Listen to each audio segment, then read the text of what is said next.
Welcome to G-Man Gaming and Reviews. So today's video is going to be my very first tier list, rating Warhammer 40K video games. Now, for those of you who've been watching my channel recently, you probably know that I'm a big Warhammer guy. I absolutely love Warhammer Fantasy and I love Warhammer 40K. So I thought I would do a tier maker list of the Warhammer 40k games that I've actually played, which is a fair few of them. So with that so I have my tiers, which is God Emperor tier, amazing, great, good, disappointing, heresy, and haven't played. Now, in this tier list, because I created this one, I didn't come up with the inspiration for the tiers. I tried to use a tier maker list that was already there, but these are games that I've all played, so that's why they're in the list. So starting off, let's talk about Necromunda Underhive. Now, for those of you who have been following my channel since the very beginning, you would know that my very first video that I ever did was a review of Necromunda Underhive Wars. Now, so if you watch that original video, you would think that I would be pretty harsh on it. That being said, I'm not reviewing, in this particular list, it's not about how good the game is in comparison to its predecessor. It's about how good does it rank as a game as a standalone. So in terms of Necromunda Underhive Wars, I'm going to put it in good. So what it is, it's based off another Warhammer Fantasy video game called Mordheim, which I'm an absolute fan of. So basically, it's like a small skirmish game where you play as a team of about 4 characters, I believe, off the top of my head, 4 or 5, against an enemy team, and there's objectives to get around the map. And so you're trying to get objectives and take out the enemy at the same time. So the gameplay is pretty interesting. You've got different classes. Some classes can set up traps. Some classes are really good at long range. You've got zip lines that allow you to get around the map that engineer classes can sabotage and fix. So it is a good game, Necromunda Underhive Wars. I wouldn't say that it's a great game or amazing or God Emperor tier, because in comparison to its predecessor, its predecessor would have been either amazing or God Emperor tier. But it's a solid game. It is a solid game. It's good entertainment. The campaign, while a little bit buggy, is actually really good at introducing the gameplay mechanics and the story of the different clans. Like I said, not an amazing game, but it's a decent entry into the Warhammer 40k universe. Next, we're going to talk about Dawn of War, the original, and then the ones that are based off the first Dawn of War. So obviously, this is going to go into amazing or God Emperor tier. I'm going to put it in amazing. The reason is that this game pretty much started off the Warhammer 40k series. There are a lot of people who got into Warhammer 40k back in the 2000s as a result of this game series. It's a really solid RTS style game series. It's a lot of fun. If you haven't played it, I would recommend that you pick it up and you go through the campaign. There is a whole bunch of games that are based off the first one. You've got the original one, which follows the Blood Ravens chapter. And then you've got spin-offs that focus on the Imperial Guard and the Eldar, the Orcs and the Necrons. It's a really awesome game. If you haven't played the original Dawn of War and you like RTS games like StarCraft, you're really going to like Dawn of War. It's really awesome. The next game we're going to talk about is Boltgun. Now, Warhammer 40k Boltgun is, if you mixed Warhammer 40k with the 90s style shooters like Doom and Wolfenstein, you pretty much get Boltgun. It's a really awesome game. It feels like a classic Doom style shooter. The graphics are really interesting because obviously it is inspired by those 90s retro style games, and the aesthetics of it are actually really grim, but you can tell it's a modern game. So I'm going to put this in amazing. It is a really fun game to actually play, especially if you like RTS, or like 90s style RTS shooters. You really will love Boltgun. Interesting fact, I believe in the Warhammer 40K Boltgun, you actually play as Titus from the Space Marine game, which we'll get to later on. The next one is Dawn of War 3. Yeah, it's Dawn of War 3. Now, this game was pretty much panned when it came out because it had things in it like a Space Marine jumping like 10 feet into the air to bring down his hammer, which was panned. So as for what sort of game it is like an RTS game like StarCraft, except for the fact that you can choose to have like special characters. So you get to pick one or two special characters, and depending upon how powerful that special character is determines how quickly you can summon them in the game. So the game itself does have some really interesting mechanics in terms of RTS. I'm actually going to put this in the great category. A lot of people would disagree with that, but having played it, I actually do enjoy playing this game. I've gone through the campaign, not the whole thing. I got up to the Orcs campaign. I finished that, and then I believe So the way the campaign works is you play as the Space Marines for one part of it, then you play as the Orcs, and you play as the Elder, etc. So I found the campaign to be a lot of fun. The Orcs in particular were a standout. It's a better than a good game. It is a great game. It's not an amazing game, but it does add some unique mechanics that you didn't see in the previous Dawn of War series of games that I think actually make it a great game. A lot of people would disagree with me on this one, but apart from having the Space Marine and Terminator armor, I think Gabriel jumped 10 feet in the air to come down with a thunder hammer. I think it is a great game.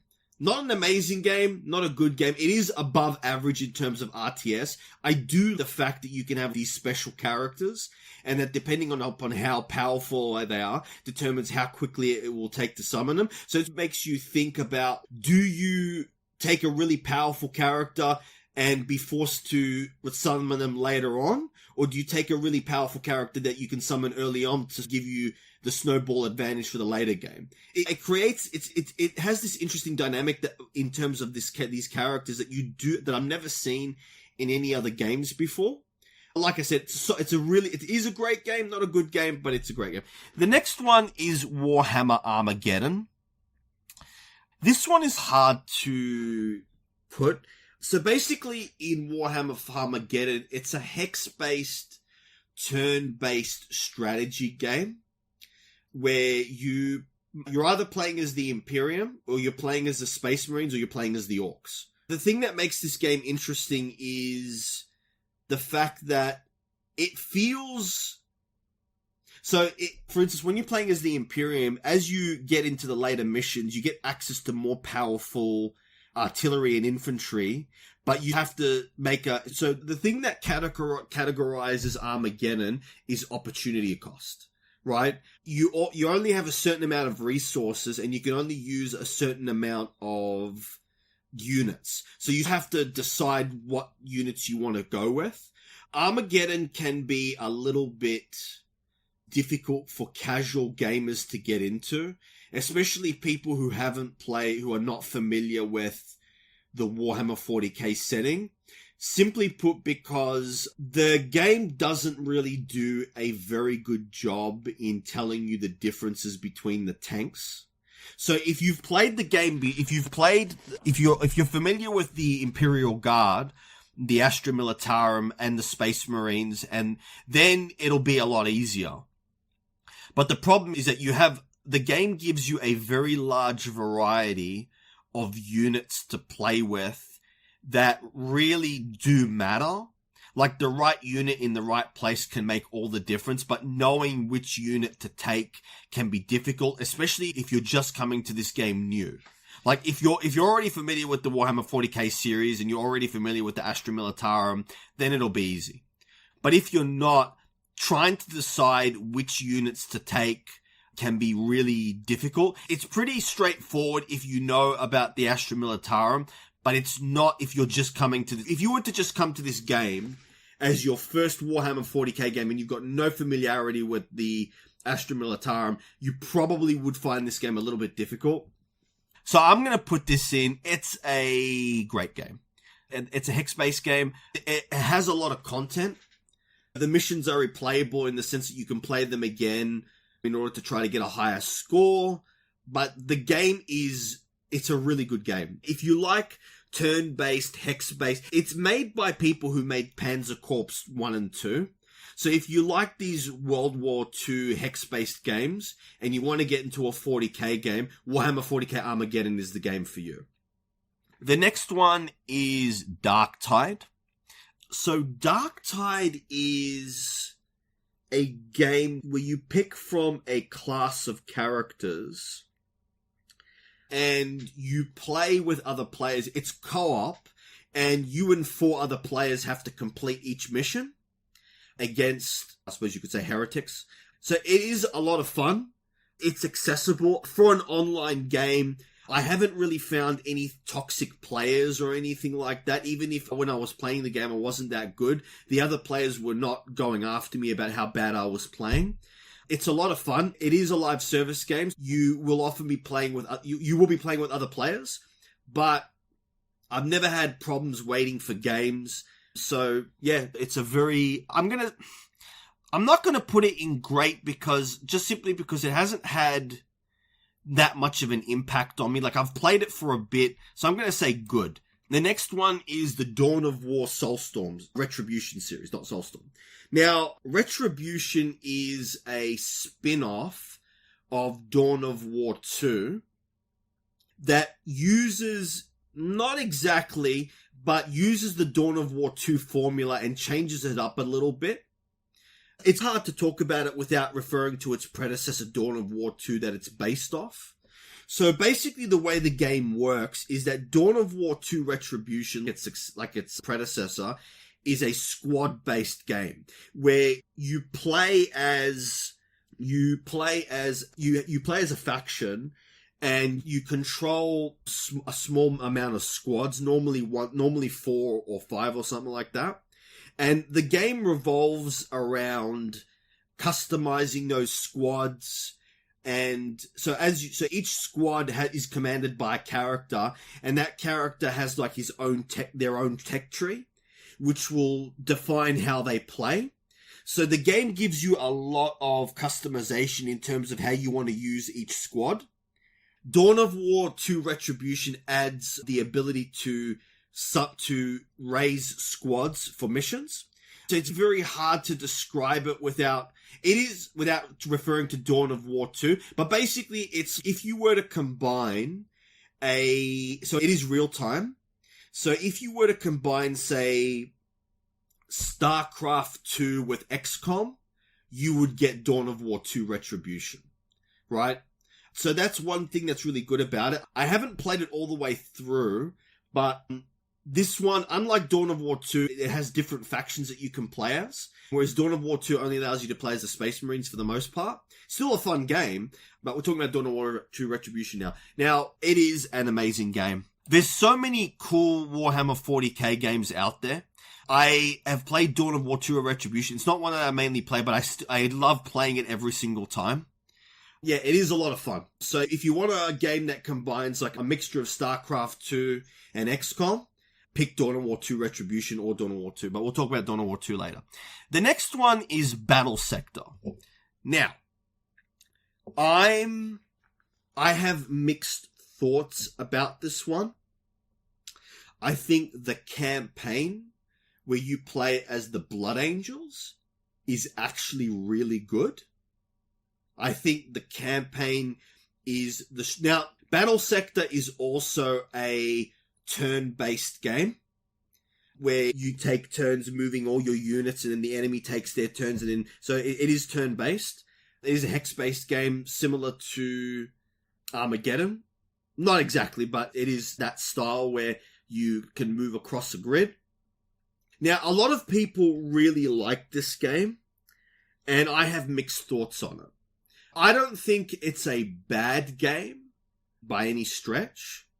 I think the campaign is actually really good. The campaign is its strongest feature, right? Especially the customization options that you have in the campaign are actually really good. Because you have the thing that really defines this game as well, similar to Warhammer 40K Armageddon, is the customization options in terms of units. So the way the game works is that you have units in the campaign like the intercessors and the assault squads that you can take as many as you want of. And then you have other specialist units that you only get a certain amount of. You have to spend requisition points to get them. So when you're playing this game, you only have a certain amount of upgrades, and the campaign system, you have a lot of upgrades to choose from. And the upgrades really matter in this game. So you're obviously going to choose your upgrades based on which units you take. So this means the campaign is incredibly replayable because you could choose to focus on certain squads in one playthrough and then switch it up to other squads. So the campaign in Battlesector is brilliant. In fact, if I had to rate the campaign in Battlesector, just the campaign alone, it would be in Amazing or God Emperor tier. It would only be an amazing because compared to one game that I'm going to talk about next, that I'm going to talk about later on, that game is God tier, God Emperor tier. Especially in terms of how it represents Space Marines. So it's absolutely awesome. So the difference this game does have hero characters, but mainly it focuses on your units. So the campaign is like amazing God Emperor tier. It's like really good. What drags it down is the other battle modes and playing as the other factions in the other battle modes. I am not a big fan of the other battle modes. It's meant to be a tabletop sort of... It's meant to be a representative of the tabletop of Warhammer 40k. But I feel that there's a game that does it better, that is a predecessor, that does that better than Battlesector does. So, like I said, because of that, I'm going to put a Battlesector in great. Simply, if it didn't have the awesome campaign that it had, it would be lower. But what drags it down from God Emperor tier is the rest of the campaigns. Like I got the Imperial Guard in it, and I played one of the battle modes. The thing is that there isn't enough unit variety for the other factions. Especially if you compare it to other games like Armageddon and Sanctus Reach, which we'll talk about next. It just, in the base version, it doesn't have enough unit variety. So because of this, I feel that's what takes it down. So rather that you're going to have less units, but the problem is the other battle modes, they don't have the same customization in terms of that the campaign has. It would be amazing or God Emperor tier if it was just the campaign that I was referring to. But it's still a great game. Simply put, because the campaign is awesome. Next, we're going to talk about Warhammer 40k Chaos Gate. That is, quite frankly, somewhere between amazing and great. I'm going to put it in amazing. It is, so in it is basically an XCOM game. If you replace the regular soldiers with Grey Knights. I absolutely loved this game. It is a lot of fun. The DLC where you can play as the assassins adds a great layer of diversity to the game that it needed. It can also make the game more challenging for you. I absolutely love this game. It feels like an XCOM game. It's set in the Warhammer 40k universe. So basically the way that this game plays is that you're trying to stop Nurgle from taking over a system in an area. And so you have research options, you have in-depth customizations for your individual Grey Knights. Yeah, awesome game. The reason it's not You'll see why it's not in amazing, but it is, if you like XCOM and you want a Warhammer 40k version of it, Chaos Gate Daemonhunters is absolutely brilliant. And the opening mission where you play against the Khorne Demons is one of the best intros that I've seen in a game. Like, this game really captures the feel of the 40k universe and also what it's like to be a Grey Knight. Next, we're going to talk about Warhammer 40k Gladius Relics of War, or Relic of War. I'm going to say this is a game that I've played a lot. I have all the DLC for it. I think I'll just put it in... It's somewhere between great and good, right? I'm going to put it in great. So basically what this is basically a 4X game. So it's a 4X Warhammer 40k game. And there's a lot of factions in the game. The good thing about it is the tech tree for all the factions. It has a really interesting system in terms of each faction really feels unique in terms of their tech tree and how they operate. So the factions themselves are really good. In fact, the tech tree and the factions and how all the factions are different from each other is what puts this in great instead of good. The game the game delineates between the different factions really. The different factions have really different mechanics from each other, and they feel really different from each other, which makes the game a lot of fun. The tech tree, the way that it's set up, is also really interesting. So the way that it works is you have different tiers of tech trees, and I think they go from tier 1 to tier 10, right? So the only way to move from tier 1 to tier 2 is to research 2 of the techs in tier 1. But in, say, the tier 1 tech tree, you'll have 6 techs, right? So the game presents opportunity cost in terms of researching technologies, right? So even though you might want to move on to the next tier as quickly as possible, there might be, say, 3 awesome techs in tier 3 that you might want to get before you move on to tier 4, right? So because of the order that you unlock tiers in this game, and because it's optional, right, it means that your playthroughs would change dramatically depending upon which order of tiers you choose to unlock and the order that you choose to build things, right? So that aspect of the game is why it's in the great category. Is because of the unique tech trees and that sort of opportunity cost and the different variety of units. And it doesn't have a super large variety of units like you would see in Warhammer Armageddon, but there's enough of a variety there in combination with different techs, which really separates the factions from each other in terms of playstyle. I haven't played all the factions, but of the ones that I've played, this is one of the games where I've come back, played 50 turns, and then decided to start again to try to do a better run. The thing that stops it from being amazing is the fact that it is a procedurally generated roguelike map, where the maps are always different. But the problem is there's just not enough variety of... So the way the game works is that you explore the map and you unlock resources. The problem is, in my opinion, the weakest part of it is the 4X, is the exploration. There's just not enough content in terms of exploration to make the game interesting. Yes, you do have Jokero encampments where you can buy upgrades for your heroes, which makes it interesting, but most of the time you don't have enough influence to buy everything.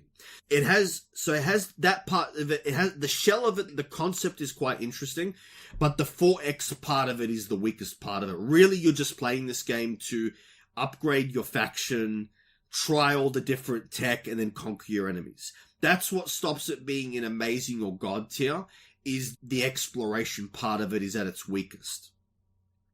Next, we're going to talk about Warhammer 40K Inquisition Martyr. This is basically like a Diablo 3 clone set in the 40K universe. I'm going to put this in disappointing. The reason being is that I found that it doesn't, like, basically what I found is the game is way too easy. And while it does have mechanics for you to try different classes, most of the time I just found myself using the same weapon over and over again, grenade launchers, and just wiping the enemy. It doesn't have enough depth to it to make it even a good game. I just found it to be very boring, a very shallow game. Next we come to Warhammer 40k Sanctus Reach.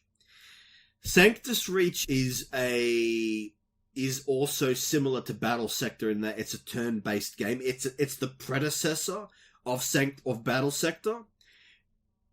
The campaign doesn't have... So the difference between Battlesector and Sanctus Reach is that Sanctus Reach doesn't have the same upgrade campaign mechanics that Battlesector does. You do have upgrades for your units that you get by having units upgrade experience, and you get to choose between one of two random abilities. That being said, the random abilities are actually, some of them are really strong. So what Sanctus Reach does better than Battlesector is feel like, if you want a game that feels like the tabletop, Sanctus Reach is better. It has a larger variety of units that you can take. You play as the Space Marine, as the Space Wolves. So the faction, you can play as the Space Wolves, and with DLC, the Orcs and the Imperial Guard. The Astra Militarum. Even though Sanctus Reach has less factions than Battlesector, in my opinion, it's the better game. If we were just talking about the entire game overall, I would say that Sanctus Reach is the better game, right? The campaign is just better in Battlesector, but overall, Sanctus Reach is the better game. So I'm going to put Sanctus Reach in amazing. It has an incredible large variety of units, and it feels more like a Warhammer 40k game because it has a cover system that you do not see in you don't really see it in Battlesector, right? So if you wanted to play a Warhammer 40k game that's like the tabletop, I'd get Sanctus Reach. But I will say the campaign of the Blood Angels in Battlesector is a really awesome campaign. In fact, I would just focus on the campaign for Battlesector, and I wouldn't even bother with the DLC, apart from the Blood Angels DLC. Next, we're going to talk about Battlefleet Gothic Armada 2. I don't have one in the list because I have the game. I've never played it because I started playing this game now, Battlefleet Gothic Armada is where you play as Warhammer space battles with big ships, right? I'm going to put this game in God Emperor tier. The reason being is that it does something that no other game does. Rogue Trader does it to a smaller extent, but it does something that no other trader does, but the campaign is awesome. In the campaign, you get to play as the Imperial Navy, the Adeptus Mechanicus, and the Space Marine ships all in one, which makes the campaign a lot of fun to play as. Playing as the individual factions is also really good. This game does, even amongst the Imperial factions, it really heavily delineates the factions so that they feel really different from each other, which is why being able to play as the Space Marines, the Adeptus Mechanicus, and the Imperial Navy feels like a lot of fun. It's really awesome mixing and matching these different styles in the campaign and just creates a fun experience. It's a real-time game in the sense that you start on a map. So you have a campaign system where that's turn-based, and then you have real-time battles. So Yeah, if you've never played it, it's not that difficult to pick up how to play this game. The tutorial, as someone who's never played the original, the tutorial does a really good... It's really good at explaining the mechanics of how the game works. So this is what I'm going to say about this, though, is that if you say want to play as the Elder or the Dark Elder, you're probably going to have to look up guides on YouTube on how to play those factions because of how different they play.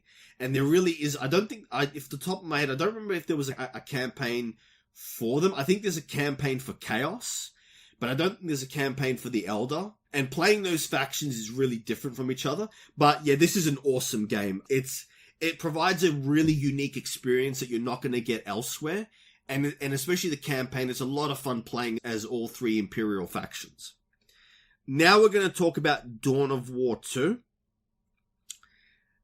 Now, before Space Marine came out, I would have said that Dawn of War 2 was the ultimate Space Marine game. In other words, this game represents what it would feel like to be a Space Marine.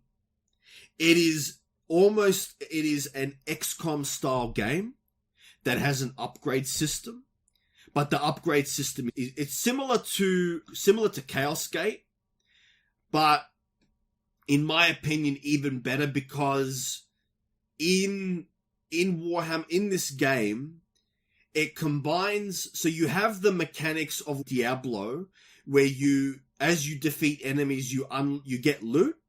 So you get like different shields, weapons and stuff like that. But also, you get missions that give you certain advantages, that give you certain unique loot that you can't get elsewhere as mission rewards.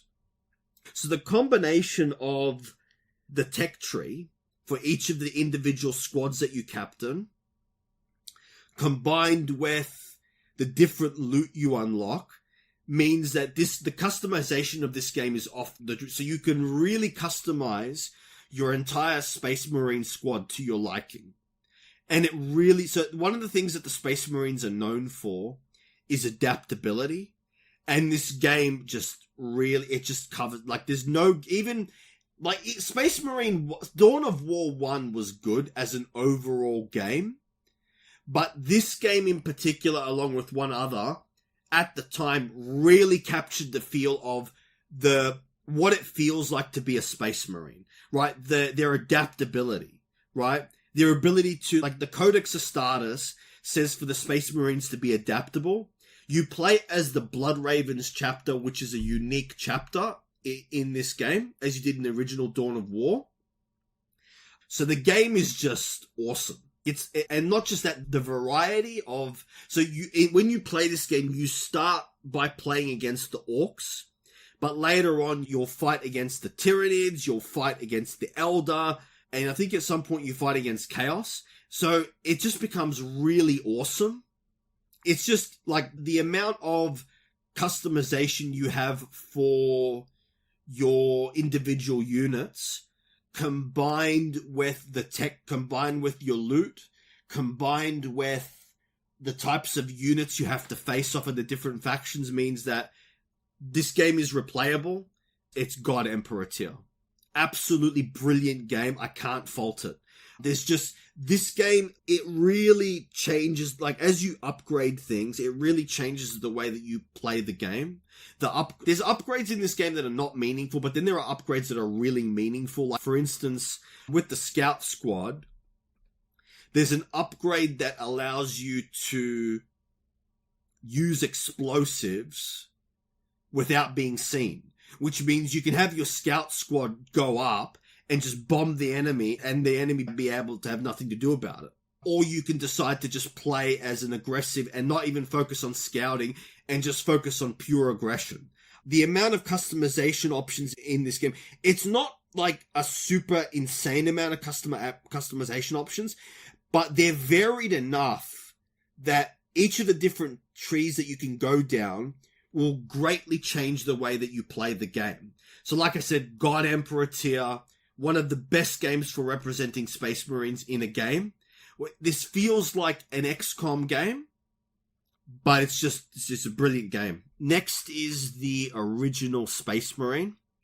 So, where in Dawn of War 2, you play as a squad, as an XCOM style small squads.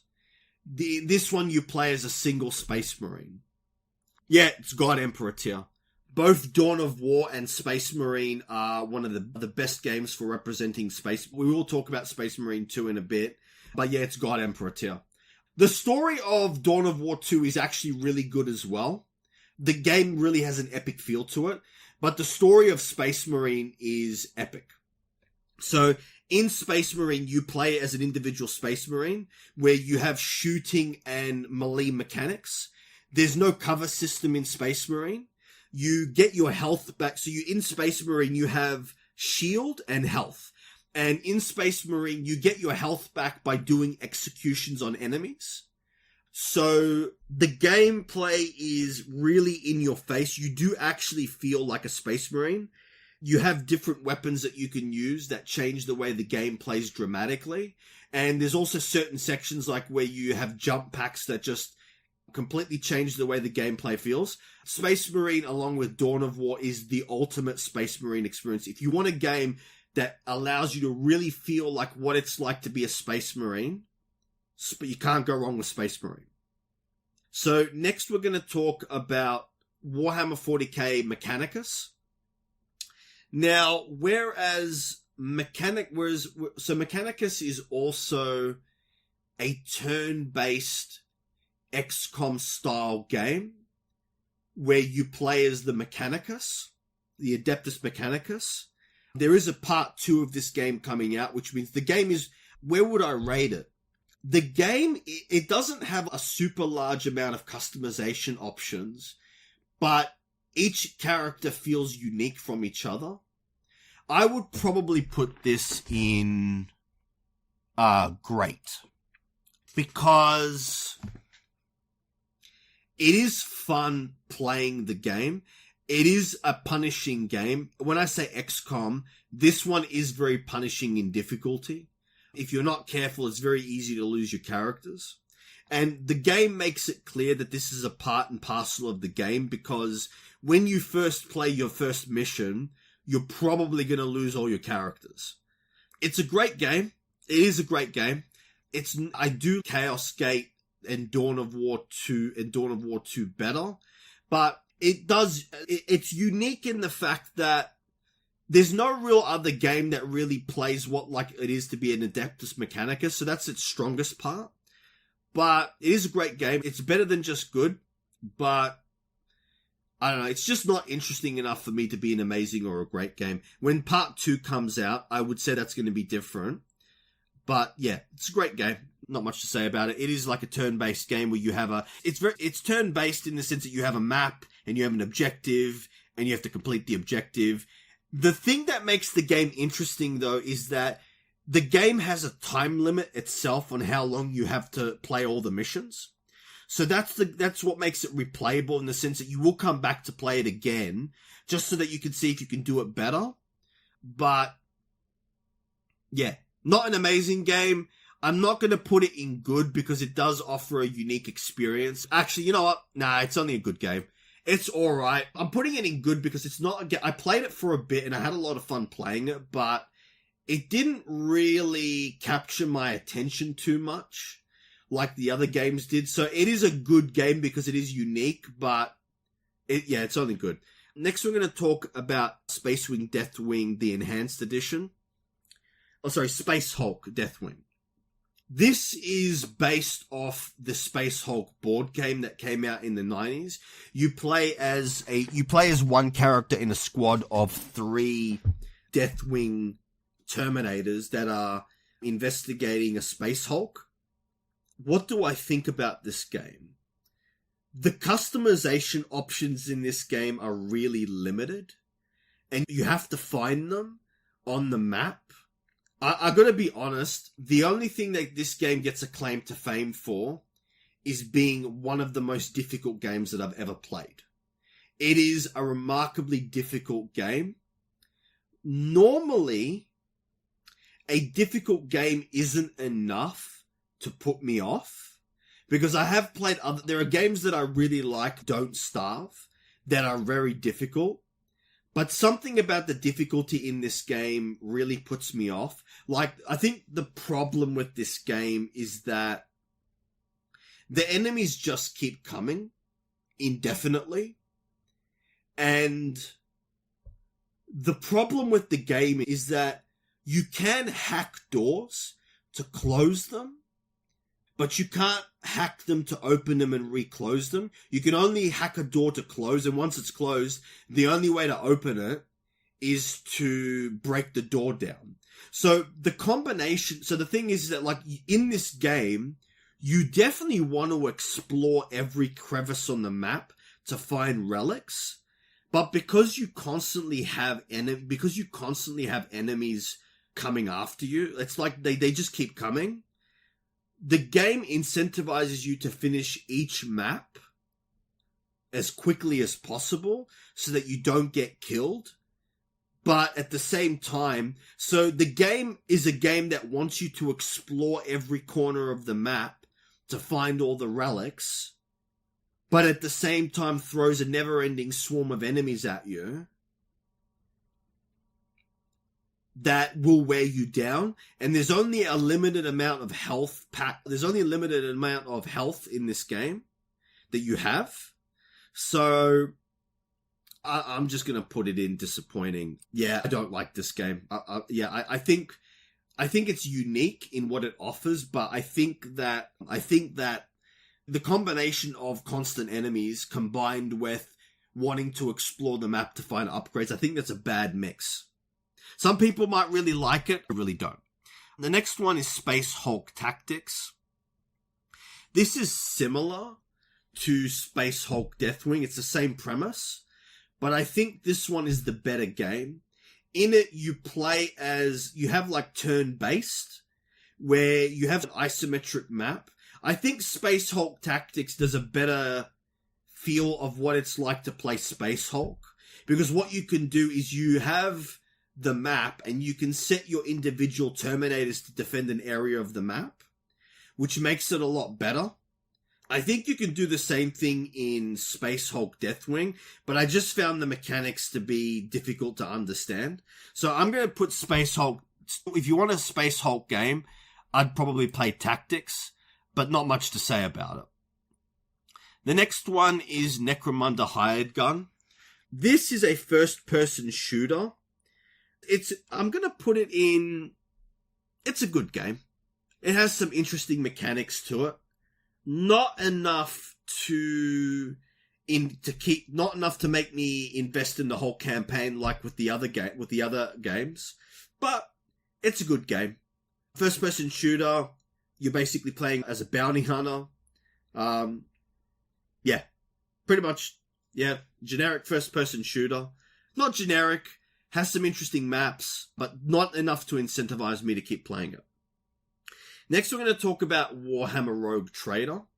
Warhammer Rogue Trader is the people who made Pathfinder Kingmaker, Alcap Games, made this one. So it's an RPG game, like Pathfinder Kingmaker set in the Warhammer 40K universe. You play as a rogue trader.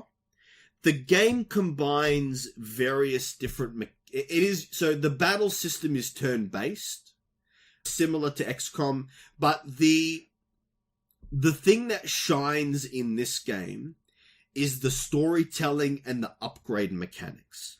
So the upgrade mechanics in this game are really unique, because the way that it works is that when you start leveling up,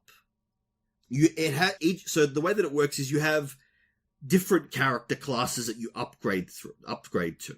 So when you first start the game, a character will start in a specific character class, and you have a certain amount of upgrades that you have in that character class.